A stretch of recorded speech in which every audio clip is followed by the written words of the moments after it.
Olá, bem-vindo a mais um programa Agora é Lei, hoje debatendo a eficácia da Lei Maria da Penha na contenção à violência contra a mulher. Nosso convidado de hoje, que temos a honra de receber, é o Dr. Tiago Baldani Gomes de Filippo, juiz titular da 2ª Vara Criminal de Assis. Antes de passar a palavra ao doutor, gostaria de corrigir uma injustiça aqui.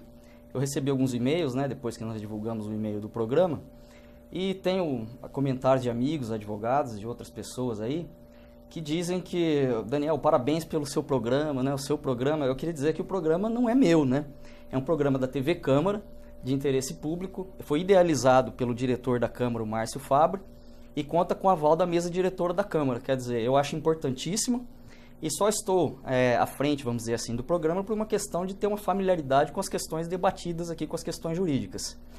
Doutor Tiago, é um grande prazer, uma grande honra receber o senhor aqui para debater tão relevante assunto.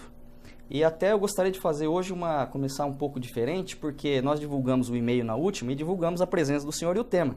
Então já recebemos uma pergunta, que é a pergunta do Jefferson de Souza Aquino, que se diz um entusiasta do direito, embora não seja advogado.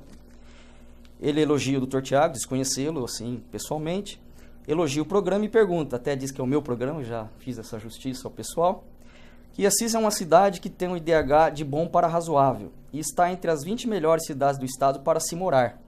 É uma informação que ele passa, sou sincero em dizer que não fui conferir porque chegou ontem a pergunta, Isto faz dela uma cidade com pouca violência contra as mulheres ou o desenvolvimento da população tem pouca influência nesse aspecto, doutor? Bom, em primeiro lugar, doutor Daniel, gostaria de agradecer a oportunidade. Para mim é uma honra estar aqui. Muito obrigado pelo convite.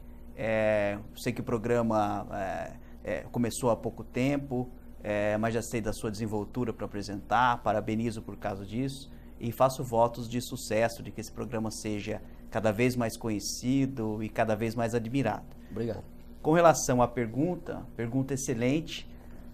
Na verdade, eu não tenho parâmetros para saber se quais os índices de violência doméstica em outras comarcas, em outros municípios, mas pelo que eu posso dizer, pelo meu trabalho aqui, isso é alto.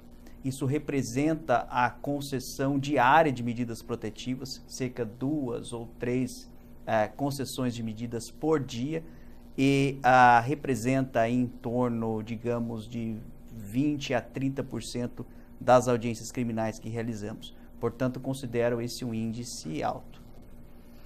Tem uma outra pergunta também que chegou para nós de uma telespectadora também. Essa é da Miriam Pires, que ela ouviu um defensor público dizer que de cada 10 ocorrências, uma é falsa, baseada na vingança. Isso tem alguma procedência? O senhor tem algum conhecimento? Já chegou a algum caso assim? Ou... Olha, lógico que depois que existe uma ação penal, o suposto agressor pode produzir todas as provas referentes à sua inocência, e todas essas questões vão ser debatidas processualmente, E quando chega para o juiz um pedido para que se concedam medidas protetivas, porque medidas protetivas existem contra o agressor, por exemplo, o afastamento dele do lar, a impossibilidade de manter contato com a vítima, com os seus parentes, supostas testemunhas. Essas são medidas contra o agressor. Mas existem também medidas protetivas em favor da ofendida. Por exemplo, a inserção dela em programas assistenciais, a própria separação de corpos, o apoio psicológico. Então, todas essas são questões que podem ser solicitadas ali, tanto pela representação da autoridade policial, no caso, delegado de polícia, quanto pelo requerimento do Ministério Público. Para o juiz conceder essas medidas, não precisa ter uma prova cabal de antemão de que aquela situação ocorreu. Basta o quê? Que essa situação seja possível, basta que seja uma situação provável. Quando o juiz determina a retirada de lar de um suposto agressor, esse agressor ainda é suposto agressor, porque na verdade as questões vão ser debatidas em um processo judicial. Normalmente esse expediente que chega para a concessão de medidas se torna um processo judicial, e no bojo desse processo judicial essas provas vão ser produzidas, tanto do Ministério Público, que deve provar aquela situação, E aí, quanto da própria defesa, alegando as suas causas de exclusão do próprio crime, e aí vem a sentença, que pode concluir tanto pela condenação quanto pela absolvição. Doutor, agora voltando à sistemática que a gente tem adotado, né? Gostaria que o senhor falasse um pouco sobre o histórico dessa lei, por que dessa proteção que a lei dispensa às mulheres. Isso vem, a gente sabe, da Constituição, mas o senhor com mais profundidade, como um profundo conhecedor que é do tema, poderia falar um pouco para a gente, assim, de por que chegamos a ter que ter uma lei que desse essa especial proteção às mulheres? De fato, a nossa Constituição, no artigo 226, parágrafo 8º, diz ser dever do Estado coibir todas as formas de agressão no ambiente doméstico. Curiosamente, a Constituição não diz que as formas de agressão se dirigiriam à mulher, mas fala a coibição de agressão no ambiente doméstico. Essa questão da necessidade de proteção da mulher é de cunho constitucional, mas antes disso é de cunho internacional. Por quê? Porque o Brasil é signatário de duas convenções. A primeira delas, uma convenção que houve no início dos anos 80, chamada Convenção para Eliminação de todas as formas de discriminação contra a mulher. E depois disso, no início dos anos 90, 94, houve uma outra convenção, que é a Convenção Interamericana, e portanto não é uma convenção mundial, é uma convenção interamericana para a prevenção, para a punição e para a erradicação das formas de violência contra a mulher. Então, o Brasil assinou essas duas convenções e elas passaram a ter força de lei no nosso sistema. Portanto, a primeira convenção é inclusive anterior à própria Constituição da República. Esse é o pano de fundo, a contextualização legal dessa lei Maria da Penha. E por que o nome Maria da Penha? Como a maioria deve saber, Maria da Penha é uma mulher que foi vitimada pelo seu marido. O nome dela especificamente, Maria da Penha de Maia Fernandes. Ela é uma cearense, ainda é viva, hoje conta com 71 anos, 72 anos de idade. E ela era frequentemente agredida pelo seu esposo, um economista colombiano. Em 1983, o esposo dela simulou um assalto e deu um tiro nela e ela acabou ficando paraplégica. Ela foi ao hospital. Depois que saiu do hospital, uma semana depois, quando retornou para casa, o marido dela mexeu na fiação do chuveiro e ela tomou um choque e quase morreu novamente. Isso foi no ano de 1983. Isso ensejou um processo judicial que deu início, a ação penal foi oferecida no ano seguinte, 1984, mas a prisão desse esposo dela por questões de falhas processuais apenas ocorreu no ano de 2002. Então, havendo delongas, atrasos excessivos, essa cidadã, Maria da Penha, reclamou para a Comissão Interamericana de Direitos Humanos, que é um órgão da Organização dos Estados Americanos. Fez essa reclamação dizendo que ela não estava recebendo a devida proteção em seus direitos. Esse órgão determinou que o Brasil prestasse as suas informações. Curiosamente, o Brasil manteve-se inerte, não respondeu coisa alguma a respeito da situação. Isso motivou com que a comissão, principalmente pela inércia do Estado brasileiro, editasse um ato normativo, um relatório 54 do ano de 54-2001, dizendo o seguinte, que o Brasil era absolutamente, o sistema judiciário brasileiro era absolutamente ineficiente para coibir a violência doméstica e familiar no âmbito doméstico. Disse também que o Estado brasileiro devia pagar à dona Maria da Penha uma indenização. Sugeriu aí $10 mil, se não me engano. Então, esse ato normativo foi de relevância ímpar para que, 5 anos depois, no ano de 2006, fosse promulgada a Lei 11.340 de 2006, que trata da coibição de violência doméstica, violência doméstica e familiar, porque nem toda violência doméstica é familiar e nem toda violência familiar é violência doméstica. Então não basta que a mulher seja agredida. Essa agressão contra a mulher deve trazer em si o quê? A questão da instrumentalização da mulher, fazer da mulher um objeto de dominação. Portanto, pensemos num seguinte exemplo: duas irmãs moram juntas e uma bate na outra por uma questão. Isso é violência doméstica? Sim. Isso é violência familiar? Sim.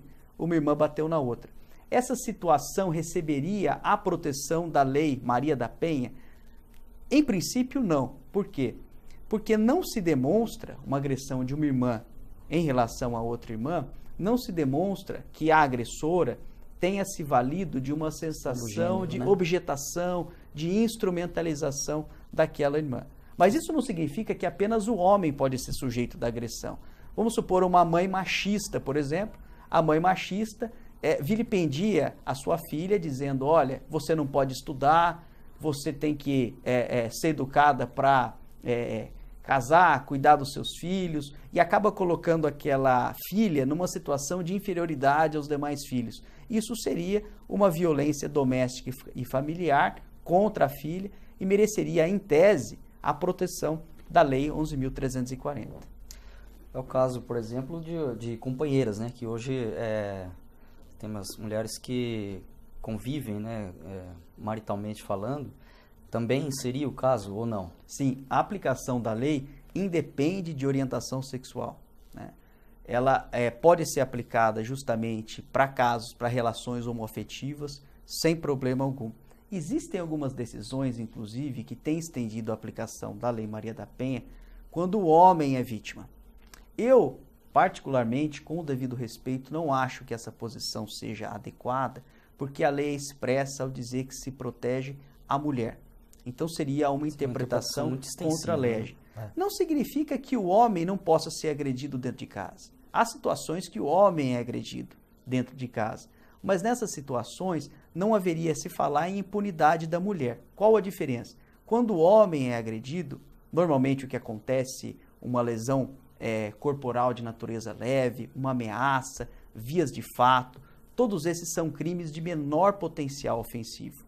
A questão iria para o juizado especial criminal e não iria para a vara de violência doméstica. Na prática, o que aconteceria? A mulher que bate no marido pode pagar a cesta básica e não sofrer punição alguma. O homem que bate na mulher não pode pagar a cesta básica e ele pode, eventualmente, vai ser processado e pode eventualmente ser condenado a cumprir uma pena. Essa é a diferença básica. Doutor, quando a gente fala em violência, a gente imagina espancamento, estupro, tortura, esse tipo de situação, né? Queria que o senhor desmistificasse um pouco essa questão, porque parece que essa lei ela tem uma abrangência um pouco maior, né? Que ela atinge também as questões de... o senhor já até antecipou um pouco a questão de dominação, aquela tortura psicológica, o impedimento em ter acesso aos bens da vida, o estudo, o trabalho. Gostaria que o senhor falasse um pouco disso. Quando a lei se refere à expressão violência, não significa apenas violência física. Existe a violência, além da violência física, a violência moral, a violência psicológica, a violência sexual e a violência patrimonial. Essas são as espécies de violência trazidas pela Lei Maria da Penha. Então, a interpretação da expressão violência é amplíssima. E essa violência não necessariamente se refere a crime. Pode ser que a pessoa seja violentada e não exista a configuração de crime algum. Pensemos na seguinte hipótese. O marido chega para a mulher dele e diz assim: olha, eu tenho amantes, sim, eu saio com outras mulheres, sim, você não serve para mim como mulher, mas você tem que ficar em casa para cozinhar, lavar e passar para mim, porque até mesmo porque você não tem para onde ir. Isso, ele ameaçou a mulher dele? Não. Bateu na mulher dele? Não. Mas isso é uma violência física não é, mas é uma violência psicológica, sem dúvida alguma. Essa mulher estaria, em tese, digo em tese porque cada caso é um caso, mas essa mulher, em tese, estaria autorizada a solicitar, inclusive, que esse marido saísse de casa e ela ficasse em casa com os filhos, independentemente da configuração de crime? A resposta é positiva. Então, na verdade, a concessão de medidas protetivas não se relaciona diretamente à prática de crimes ou não. Nós vamos fazer um breve intervalo, já voltamos com o Dr. Tiago.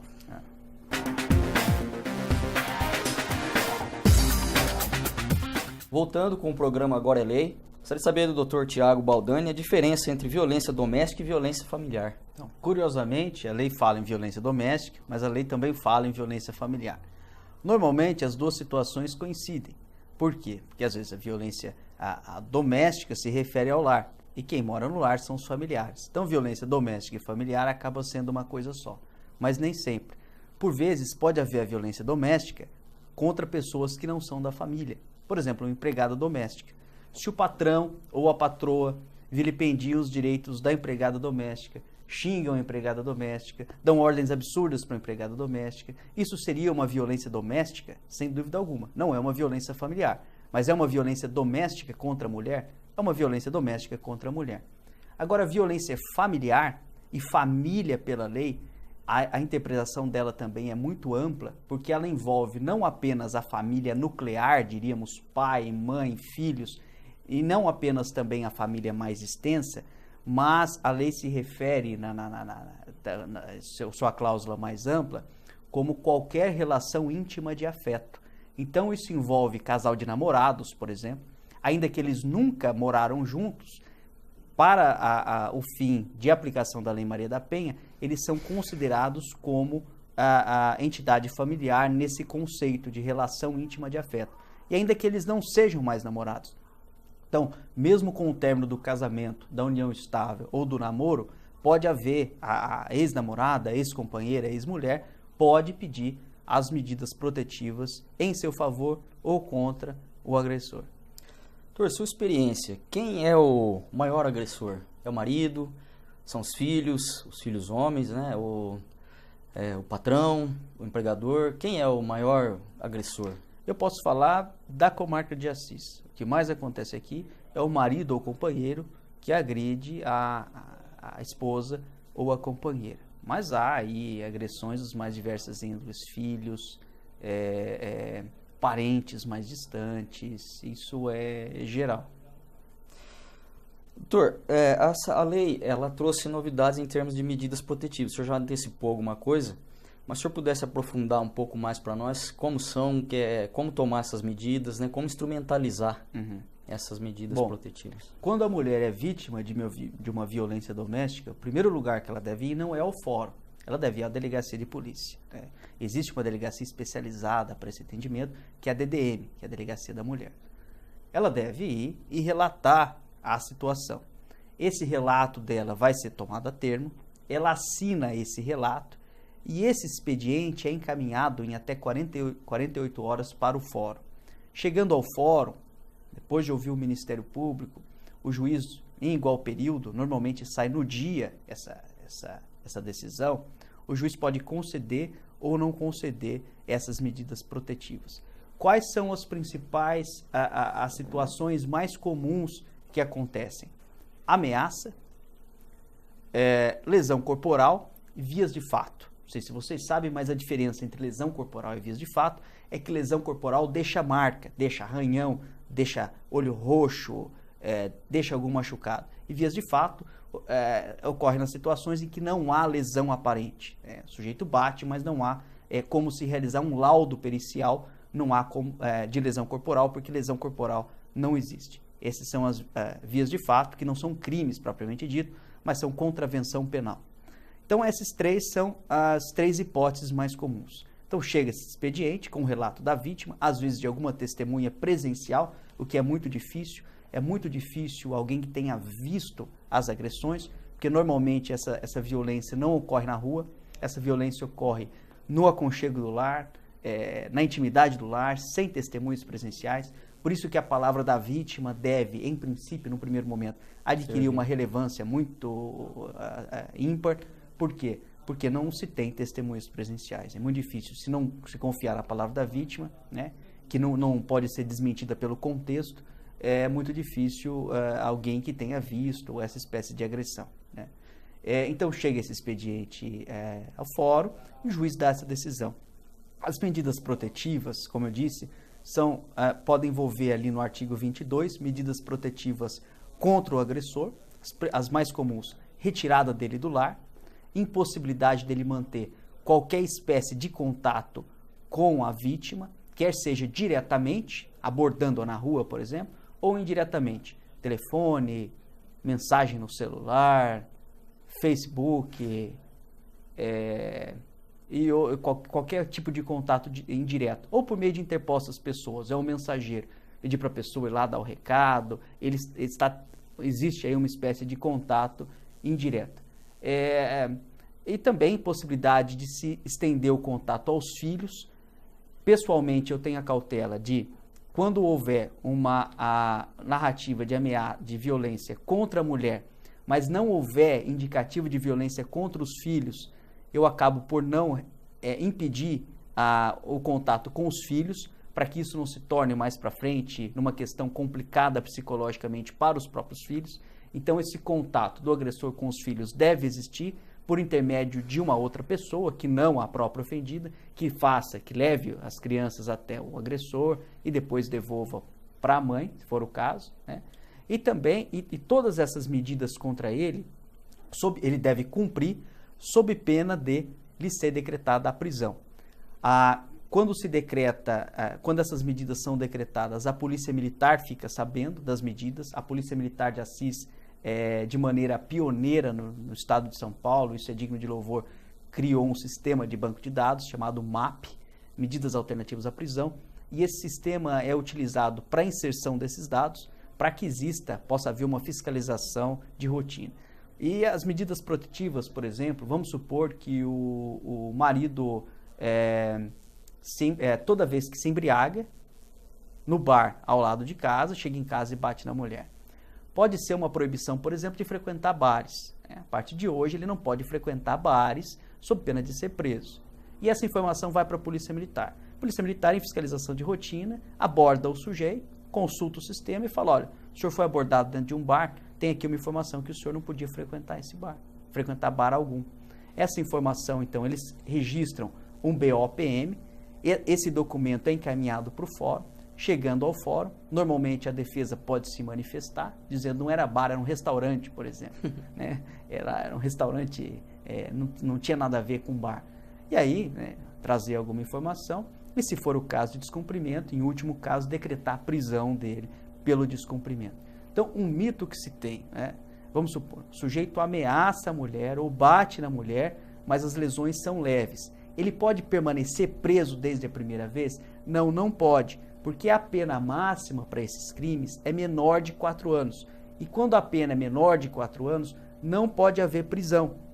A prisão dele pode acontecer quando ele descumpre as medidas. Se ele for impedido de se aproximar da mulher e se aproximou, aí sim ele pode ir preso. Se ele foi impedido de manter contato com os filhos ou contato com testemunhas e manteve o contato e descumpriu a ordem, aí sim ele pode ir preso. Agora, da primeira vez, só porque ele ameaçou, porque ele bateu e as lesões foram leves, ele pode permanecer preso? Não, não pode, essa prisão é ilegal. Foi muito interessante essa situação que o senhor expôs do sistema de informação da polícia, porque uma das grandes críticas que se fazia ao sistema de cumprimento de pena um pouco mais antigamente era a questão da dificuldade de se acompanhar o cumprimento das liberdades condicionais, né? Não se tinha agentes de condicional para saber, e isso é muito, muito importante, muito interessante. Até eu ia perguntar como instrumentalizar essa questão do distanciamento, das medidas protetivas sem esse aparato. Mas fiquei muito feliz em saber que tem uma forma de pelo menos, em boa parte, se fiscalizar a execução dessas medidas. Isso vem de encontro a uma outra situação que que a lei trouxe implementação de políticas em relação à proteção da mulher para autoridades policiais, para autoridades médicas. Essas políticas, elas vêm sendo, constando da lei, elas vêm sendo, no seu ver, corretamente implementadas, vêm sendo atendidas? A mulher tem um tratamento especial de bombeiros, de polícia, igual previsto na lei, como previsto na lei? Bom, voltando um pouquinho, com relação às medidas da polícia, e isso é digno de louvor porque é prata da casa, inclusive. Esse sistema foi desenvolvido aqui pelo Batalhão de Assis. Muito interessante. Então, assim, é algo excepcional. Mas ainda assim, o principal controle do cumprimento das medidas é feito pela própria mulher. É a própria mulher que noticia o descumprimento. Fala, olha, tinha uma ordem para que ele não se aproximasse de mim, mas ele se aproximou. Então a mulher ainda continua sendo o principal atalaia dessa situação. Com relação às políticas públicas, é bom que diga que a Lei 11.340 não é uma lei penal apenas. Lógico, o principal efeito dela é na jurisdição criminal, ela surte efeitos para o direito penal, mas ela não é uma lei exclusivamente penal. Ela vai produzir efeitos em diversas áreas do direito, no direito do trabalho, inclusive. Diz lá a lei que se a mulher for vítima de violência doméstica e por causa disso ela for obrigada a mudar de município, deve ser mantido esse contrato de trabalho dela por pelo menos por até 6 meses. Se ela for servidora pública, ela tem preferência na remoção para outra localidade se ela for vítima de violência doméstica. É lógico que na prática é difícil instrumentalizar isso, principalmente no direito do trabalho, por quê? Porque se pensar numa situação, a mulher sai 6 meses fora, o patrão dela, o empregador vai ser obrigado a pagar mais 6 meses de salário para ela, não me parece justo isso. Existe algum benefício previdenciário para que ela receba? Não tem notícia de que lei alguma criou algum benefício. Então, acho que o caminho único seria, pelo menos, a manutenção do vínculo trabalhista, sem recebimento de salário, pelo menos essa é uma ideia inicial, para uma questão aí de justiça. Agora, a lei também traz várias outras questões de prevenção. Nós temos aquela Convenção Interamericana de Prevenção, porque o objetivo da lei é prevenir, é punir e é erradicar a violência contra a mulher. Então, na questão de prevenção e na questão de erradicação, a lei traz aí uma série de ferramentas que envolvem capacitação dos diversos órgãos envolvidos ali na proteção, mobilização de rede de proteção, por exemplo, órgãos de assistência social, CRAS, CRES, que atuam especialmente na proteção da mulher, especialização e capacitação das polícias, tanto a polícia militar quanto a própria polícia civil, que existe com a criação de delegacias específicas, como eu disse que é a DDM, também aí a capacitação do Ministério Público, do Judiciário, com a criação de varas específicas de violência doméstica, algo que nós não temos aqui em Assis, porque a minha vara é vara criminal, eu não julgo só violência doméstica, mas existe um anexo de violência doméstica.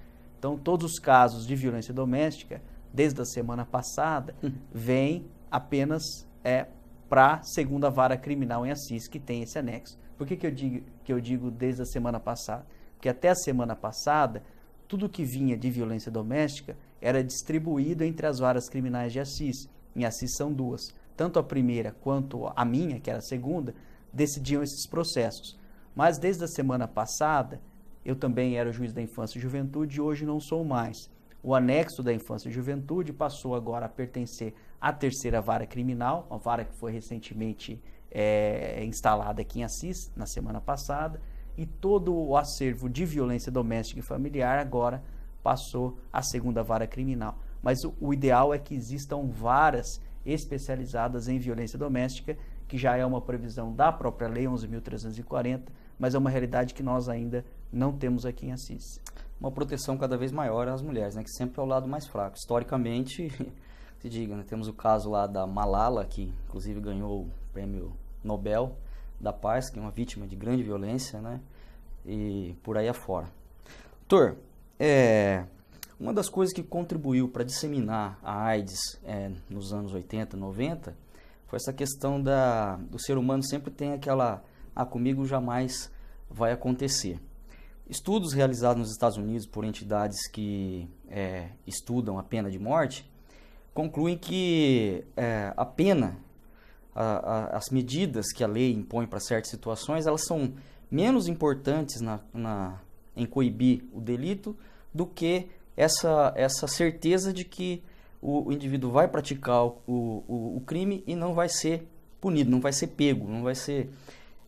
nesse aspecto, a lei, trazendo medidas novas, importantes, ela contribuiu para coibir a violência contra a mulher ou continua do mesmo jeito, só aumenta?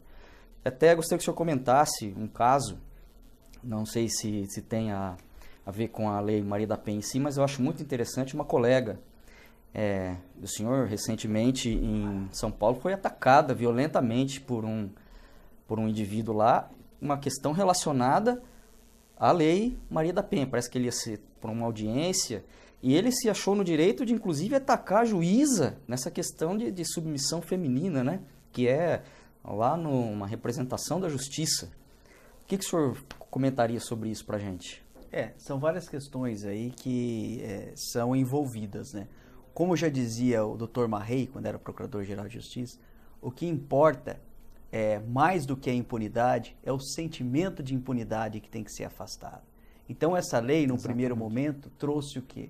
Trouxe essa ideia de que briga de marido e mulher, o Estado tem que meter a colher, sim. Não é coisa só que tem que ficar entre quatro paredes. Mas a mulher que é violentada dentro de casa, a mulher que é subjugada dentro de casa, tem sim como recorrer seus direitos. Então, no primeiro momento, a divulgação que teve a lei, o impacto dessa lei, foi justamente esse. Mulheres violentadas, subjugadas, agora vocês têm um instrumento forte de proteção em suas mãos. Então, essa litigiosidade contida que havia, se é que podemos dizer essa expressão, essas mulheres que eram violentadas e nunca diziam coisa alguma, frequentemente diziam que escorregaram no tapete, bateram o olho na pia, enfim, e outros acidentes domésticos. Essas questões foram trazidas à tona, e isso foi permitido pela lei. Essa lei é uma lei que ela pretende corrigir o presente, mas ela olha para o futuro, né? Para o futuro no sentido de prever políticas públicas, no sentido de prever, por exemplo, a inserção em currículos escolares de questões de direitos humanos, principalmente no que toca à igualdade de gêneros, para que a mentalidade que já vem mudando, isso é muito bom, mude cada vez mais.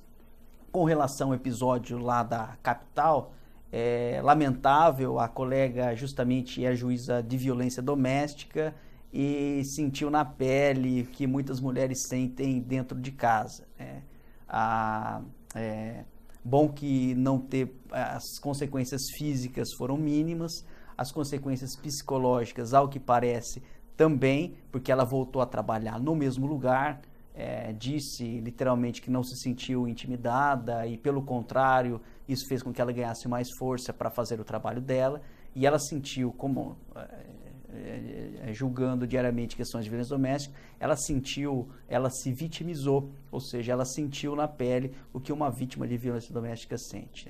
Lógico que o episódio foi lamentável, o sujeito está preso até hoje, deve responder por tentativa de homicídio, triplamente qualificado, pelo que eu soube, mas pelo menos isso serviu para alertar e conscientizar cada vez mais que a violência doméstica é algo real, é algo que acontece diariamente, é algo que às vezes a mulher é vítima de violência doméstica e não se dá conta, enquanto tem uma violência psicológica, enquanto tem uma violência moral, a mulher às vezes tolera isso, tolera em prol dos filhos, tolera em prol da manutenção do próprio casamento, e às vezes quando extravasa para uma violência física, que a mulher não aguenta mais, aí ela vai procurar os seus direitos, procurar a delegacia da mulher e registrar a ocorrência.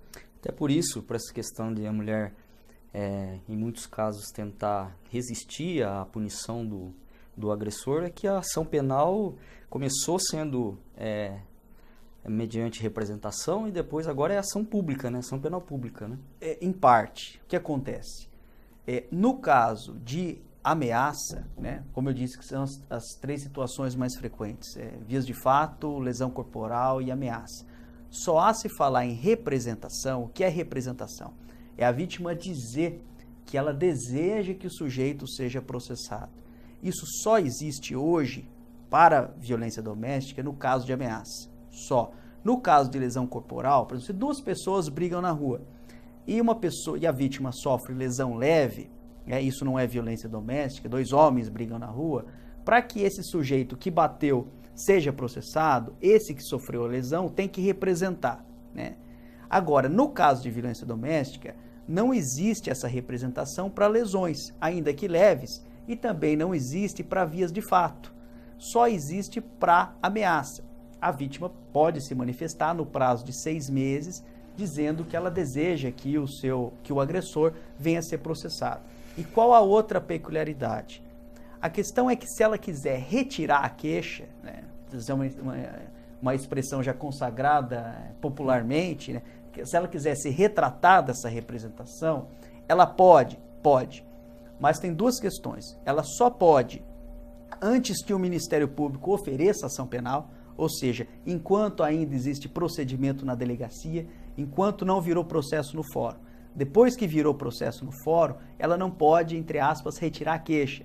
Quase que diariamente eu ouço vítimas em audiências, e já está numa audiência, portanto num estágio avançado do processo, e ela chega e fala, olha, eu perdoei meu marido e hoje eu quero retirar a queixa. Ela não se conforma que isso não é mais possível, mas a lei proíbe que se, entre aspas, retire a queixa.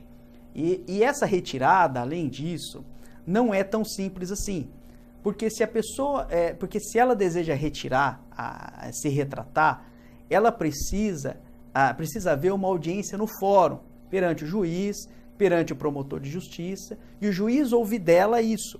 Olha, eu não quero mais ver a pessoa que me agrediu processada.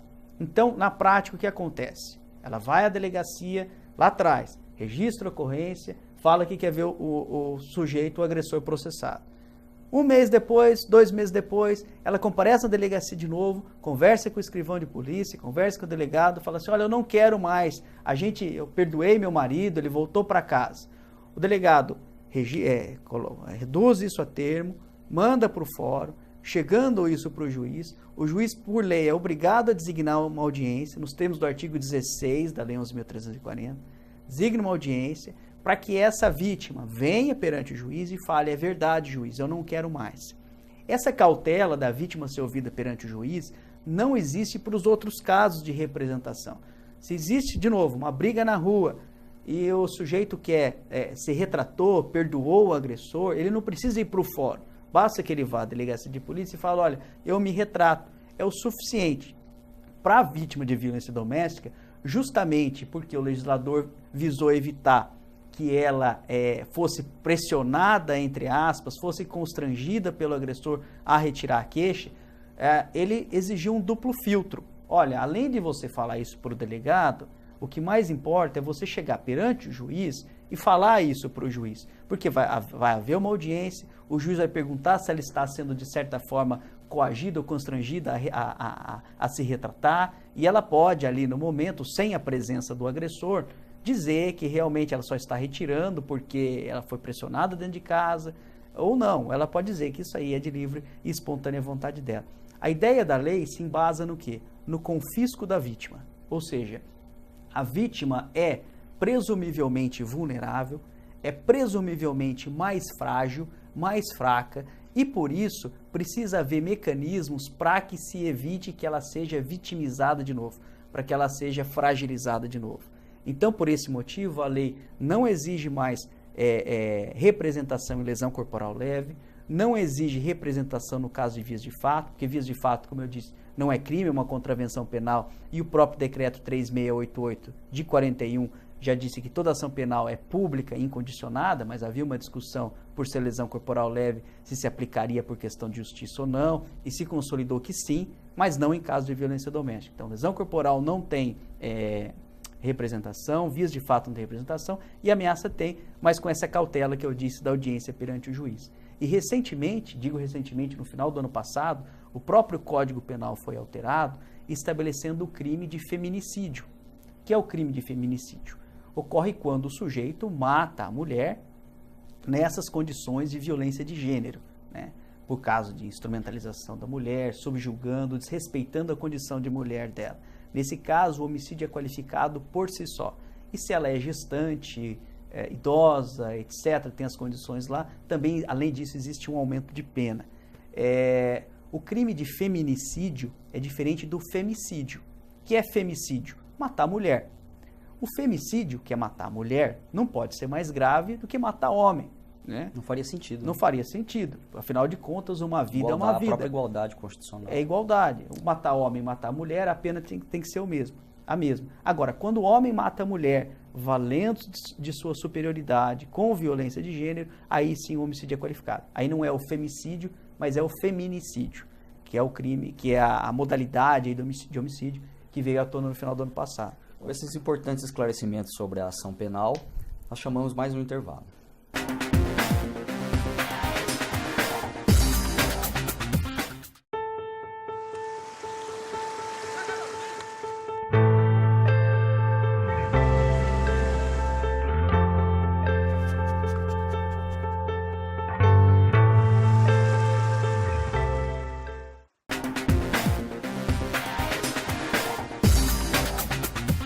Estamos de volta com o programa Agora é Lei, Dr. Tiago Baldani Gomes de Filippo, juiz titular da 2ª Vara Criminal de Assis, que agora tem a exclusividade na questão de violência doméstica.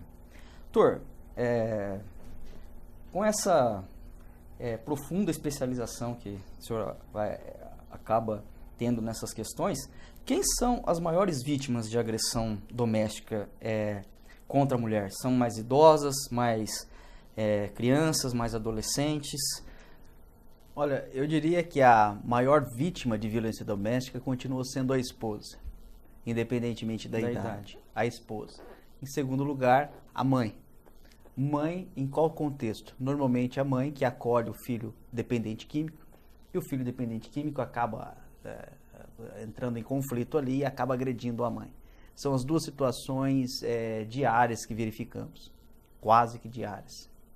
Apesar da pouca experiência que eu tenho nessa área, realmente é verdade. Já vi idosas sendo agredidas por neto, que era usuário de droga, né? E ele se acha no direito de agredir pela condição feminina mesmo, pela aquela, o senhor disse antes, a condição de superioridade, né? E no caso de idosos, é bom que diga que o Código Penal estabelece que se o crime for cometido contra maior de 60 anos, a pena é aumentada em razão disso.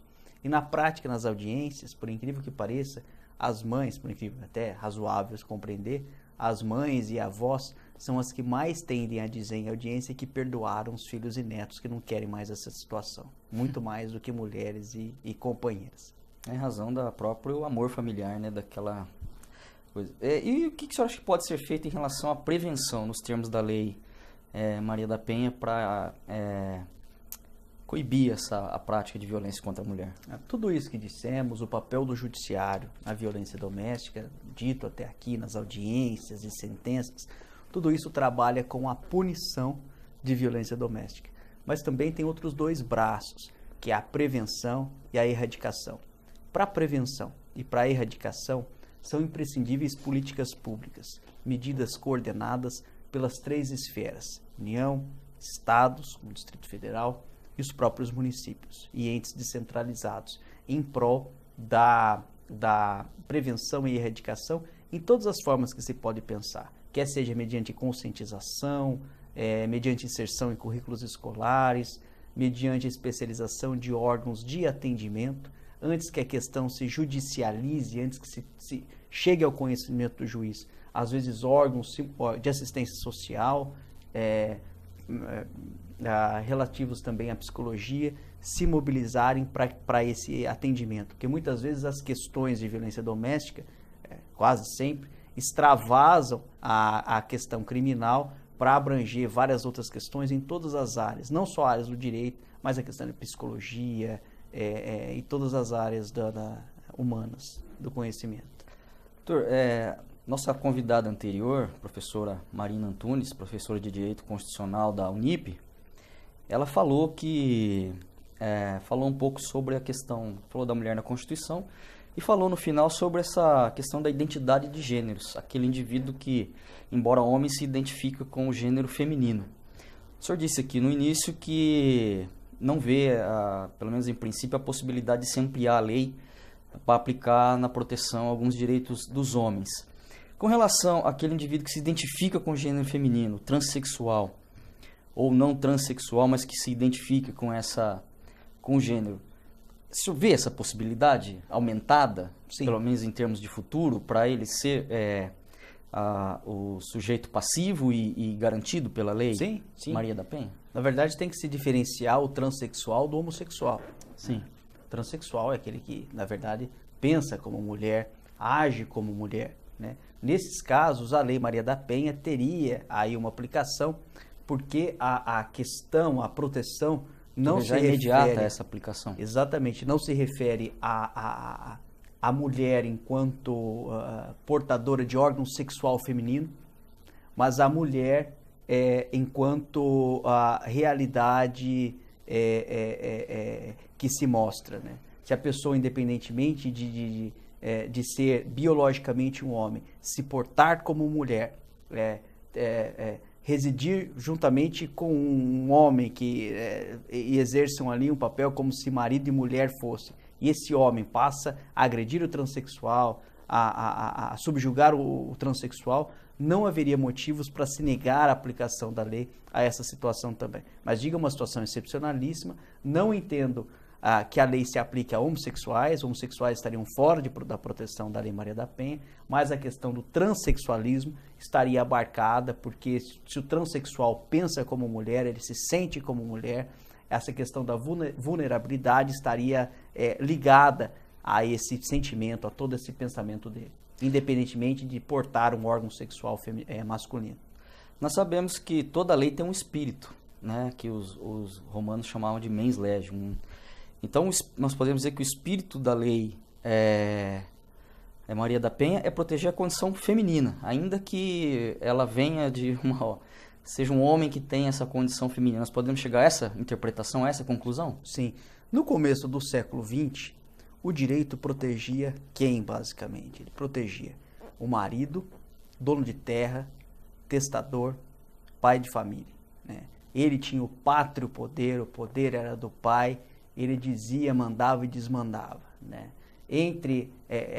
Se houvesse divergência, que raramente havia, porque a mulher abaixava a cabeça, mas se houvesse divergência entre a vontade dele e a vontade da mulher, o Código Civil de 1916 ele estava na lei, né? Dizer que prevalecia a vontade do homem, do varão, do chefe de família e do marido. Essa perspectiva mudou muito com a adoção de convenções internacionais, mudou muito com a Constituição da República, primando pela igualdade de gêneros.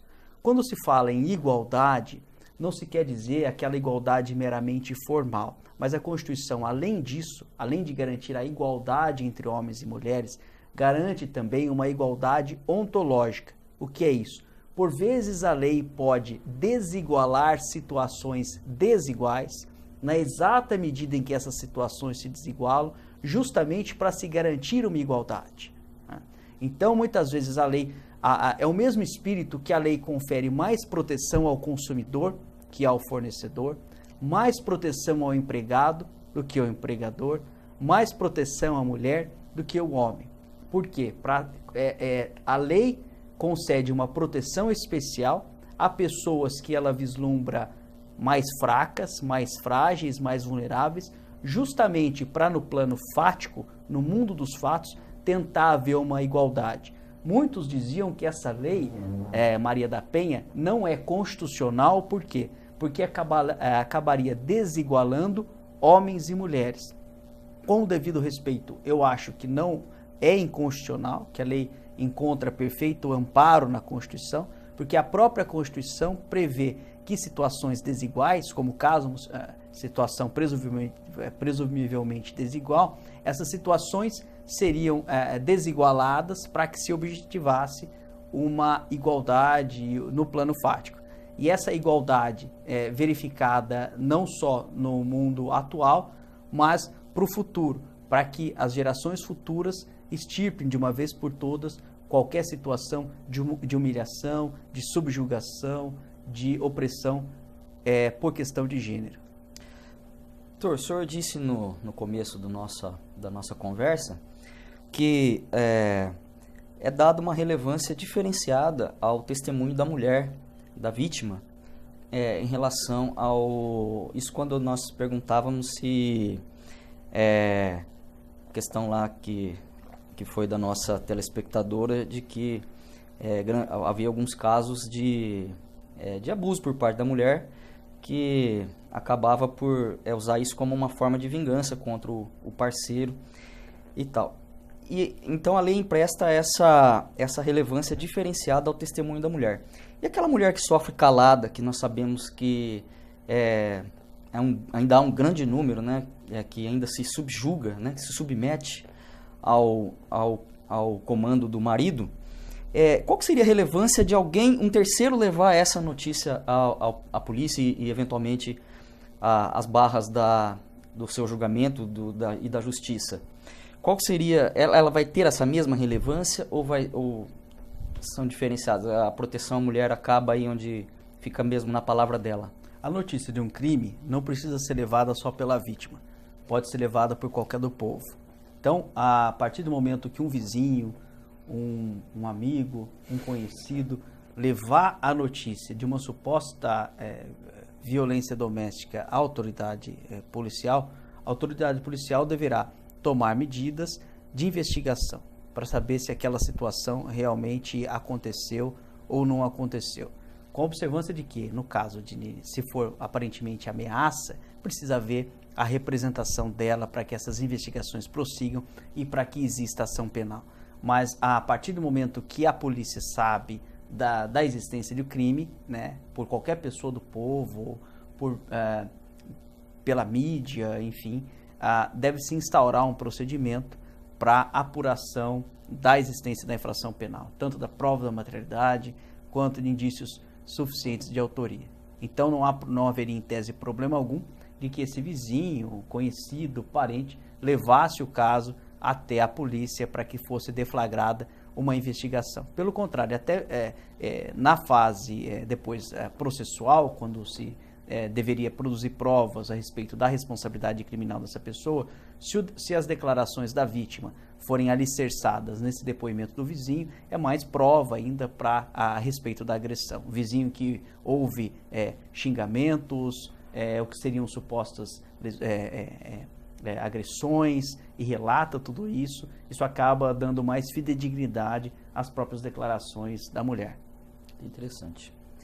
Doutor, em retrospecto, volto a lembrar do nosso último programa, né, que debatemos o direito da mulher após Constituição de 88, a nossa convidada lembrou do episódio que deu início àquela famosa Marcha das Vadias, que um guarda teria dito a uma moça que ela provocou o estupro porque ela se vestiu de uma certa maneira, né?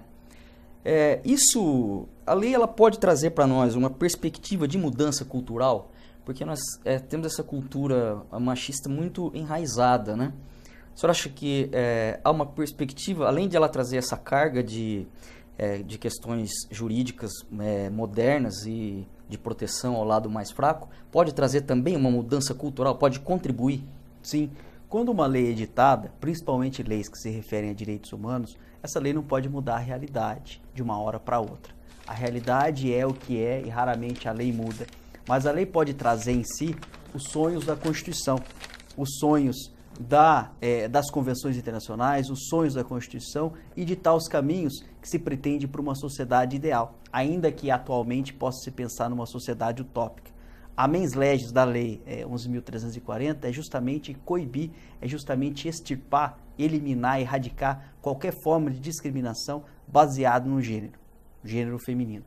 Então, a perspectiva de mudança é excelente. A lei 11.340 pode não ter mudado a realidade, mas é um primeiro grande passo notável em prol dessa realidade. Mais uma vez, o que vale daqui para frente, realização de políticas públicas, postura firme, intransigente na defesa dos direitos da mulher e, logicamente, sem também extirpar as garantias fundamentais, as garantias processuais do agressor, que terá ali, ou do suposto agressor, que terá ali durante o processo toda a oportunidade, a mais ampla defesa de provar que aquela situação não passou de uma armação pela vítima, que na verdade não ocorreu isso, na verdade a vítima é ele, e todas as questões podem ser trazidas no processo. Essa é uma realidade, o papel do juiz em cada caso é tentar verificar o que realmente ocorreu, é realizar a justiça do caso concreto, é absolver os inocentes, é condenar os culpados, mas nós não podemos negar que, tradicionalmente, como você bem colocou, nossa sociedade é machista, existe e existiu desde a época imperial essa prevalência da vontade do homem, do marido, e é isso que a lei Maria da Penha visa mudar. O senhor acredita então que tanto os costumes podem influenciar a lei, como muitas vezes acontece, e nesse caso a lei pode influenciar uma mudança de costumes? Em conclusão, podemos dizer que é essa situação. Sim, eu acho que a intenção da lei é isso, provocar um choque social, dizer para a mulher que a lei se importa, que o Estado deve se importar com os seus direitos, que o que acontece dentro de casa não é para ficar dentro de casa, é para que ela é vítima de alguma agressão, de alguma violência, mesmo violência psicológica, deve expor isso. Ela é vítima da situação. Na verdade, a ideia da lei é trazer, amparar a mulher com mais formas de proteção, justamente para se buscar uma igualdade no mundo dos fatos. Sabemos, doutor, que recentemente entrou em vigor o novo Código de Processo Civil, né? E ele trouxe muitas mudanças para o processo civil. Saber se tem algum impacto essas mudanças para o juízo criminal e para aplicação, em especial para a aplicação da Lei Maria da Penha. O advento do novo Código de Processo Civil pode parecer algo que não tenha qualquer relação com a justiça criminal, porque a justiça criminal se basa no Código de Processo Penal e não no Código de Processo Civil. Mas é só aparentemente, porque uma das principais inovações, meu modo de ver, do novo Código de Processo Civil é a questão dos precedentes.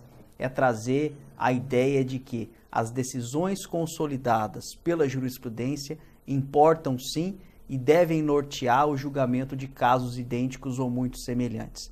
E essa questão tem um impacto profundo na jurisdição criminal, porque a partir do momento que os tribunais superiores, ou mesmo os tribunais locais, fixam teses de jurisprudência, editam súmulas e estabelecem uma orientação consolidada, esses posicionamentos devem ser aplicados pelos juízes que estão vinculados. E isto não só na esfera civil, mas também na esfera criminal.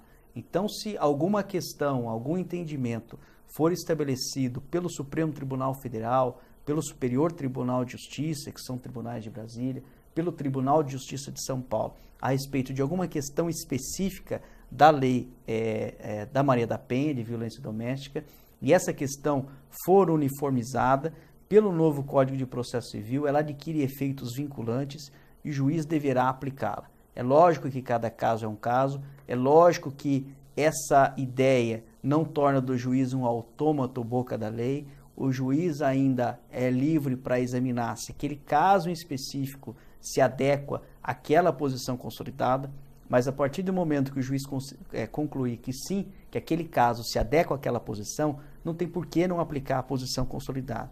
Isso por questão de isonomia, isso por questão de segurança jurídica, que são duas ferramentas importantíssimas para o nosso Estado de Direito. O novo Código, então, trouxe a jurisprudência, ele dá uma importância maior à jurisprudência como fonte do direito do que era o Código anterior. Exatamente. Algumas decisões já tinham o rótulo de vinculantes para os demais juízes, por exemplo, no caso do controle abstrato de constitucionalidade, né, que aconteceu no começo da nossa entrevista. Foi mencionado que antes era caso de representação, agora não é mais. O que aconteceu? Em 2006, quando se editou a lei, se questionava muito se lesão corporal leve haveria necessidade de representação, como são as demais lesões corporais leves, ou não, né? E o Supremo Tribunal Federal foi instado a se manifestar sobre a questão. E ele julgou a ação declaratória de inconstitucionalidade 4424.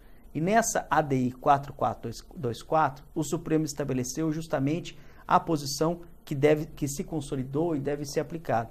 Nos casos de violência doméstica, onde exista lesão, em vias de fato, não há que se falar em representação. Não foi uma mudança legal, mas o próprio Supremo decidiu isso. Então, se a questão foi decidida pelo Supremo em sede de controle abstrato de constitucionalidade, essa decisão produz, pela própria Constituição, artigo 102, produz efeitos vinculantes a todos os juízes e tribunais. Então, o novo Código de Processo Civil, o que fez? Manteve essas decisões originais que já determinavam a produção de efeitos vinculantes, como os controle abstrato de constitucionalidade, mas estendeu isso a outras situações. Teses de jurisprudência, súmulas vinculantes já havia pela emenda 45, mas pela ideia do Código, como o Código traz que todos os tribunais devem obedecer às súmulas existentes, da ideia de que todas as súmulas passaram a ser vinculantes.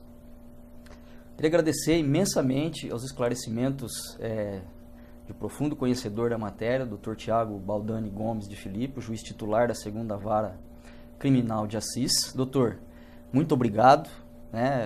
Gostaria de ter o senhor mais vezes aqui, porque foram muito importantes os esclarecimentos. O prazer é todo meu, coloco-me à disposição e agradeço pela participação.